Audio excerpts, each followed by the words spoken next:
비전동 지역 같은 경우 32평형이 약 1년 반 전에 1억 6천만 원 정도 했었거든요. 근데 지금은 2억 2천에서 2억 4천까지 올랐어요. 그리고 뭐 평택의 또 다른 지역도 마찬가지죠. 근데 하물며 이 50%가량 오른 이런 집가, 그 전세가 폭등세가 평택이 이 정도인데 뭐 서울 등 다른 지역은 마찬가지겠죠. 근데 더 심각한 것은요, 부동산 규제가 이제 심해지면서 전세값이 더 오를 조짐을 보인다는 것이에요. 최근 이거 재건축 아파트의 이제 실거주 요건을 강화했죠. 주인이 실제로 들어가야 자격을 준다. 이렇게 되는 거 아니겠어요? 그러니까 주인이 들어가 살면 그곳에서 이제 비교적 싸게 사는 사람들이 세입자가 나와야 될 거 아니에요. 자, 전세로 몰리죠.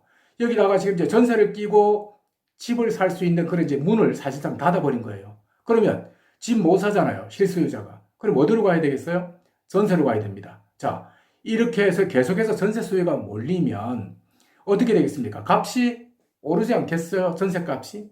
너무나 당연한 이야기인 것 같아요. 자, 이렇게 해서 전세값이 이제 많이 올라서 폭등까지 이어지면 결국은 집값은 어떻게 될까요? 오를까요? 내릴까요? 제가 보기에는요, 당연히 집값 폭등으로 이어진다고 저는 생각을 해요. 이런 조짐이 저는 하나하나 느껴지고 있습니다. 그리고 집값 폭등 두 번째 이유는요, 정부의 부동산 규제 정도가 도를 넘었다는 겁니다. 자, 이 정부 들어서 집값 잡는다고 지금까지 20회가 넘는 규제책을 내놓았어요. 그런데 집값 어떻게 됐나요? 잡혔나요? 아니에요.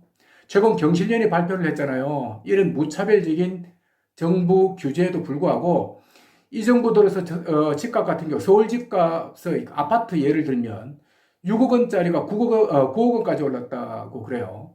비율로 보면 이제 약 50% 정도가 오른 셈인데요. 집값 오르는 것 잡겠다고 온갖 대책을 동원했는데 전혀 약발이 받지 않았죠. 이런 상황에서도 아직도 서울을 비롯한 주요 지역 집값은 전혀 내릴 기미가 보이지 않아요. 물론 뭐 크게 오르고 이런 것은 아닌데요. 서울 강남 집값을 그 아파트 값으로 보면 이제 떨어졌다고 막 이야기를 해요. 급매물이 나오고. 근데 제가 보기에는 전혀 그렇지 않아요. 작년과 비교해서도요, 가격이 크게 오르지는 않았지만 점진적으로 오름세를 보이고 있고, 그렇다고 또 내리는 곳이 그리 많지 않아요. 어떻게 보면 강보합세를 보이고 있다고 할까요? 그런 이제 눈치를 많이 보고 있는 그런 상황이 지금 서울 아파트 집값이라고 생각을 하고 있습니다.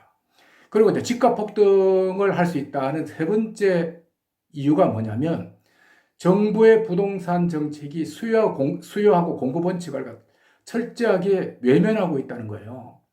이것은 전문적인 공부를 하지 않아도 너무도 상식적인 내용이거든요. 생각해 보세요. 물건이 하나 있는데 파는 사람보다 사려는 사람이 많으면 가격이 올라가는 것 아닐까요? 부동산도 마찬가지예요. 제가 보기에 부동산은 철저하게 시장 논리에 맡겨야 한다고 봅니다. 그런데 살 집에 대한 공급을 지속적으로 늘려서 그 수요를 흡수하도록 해야 하는데 지금 어때요, 정부는? 부동산 투기와의 전쟁을 하겠다라고 해놓고 주도적으로 지금 집값 잡기에 골몰하고 있잖아요.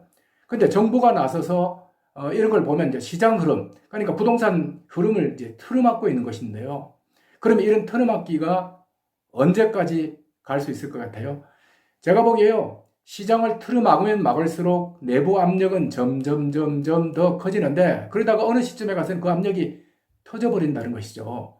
제 느낌에는요, 지금 정부 부처나 정치인들이 이제 부동산 문제를 그냥 폭탄 돌리기 하는 것 같아요. 폭탄 돌리기요. 언젠가는 터질 그 폭탄에 대해서 어느 누구도 책임질 사람 없어요. 공직자, 정치인들은요, 그 자리에서 내려오면 그만이에요. 결국 폭탄 터지고 나면 그 피해는 고스란히 국민들한테 돌아간다고 생각합니다.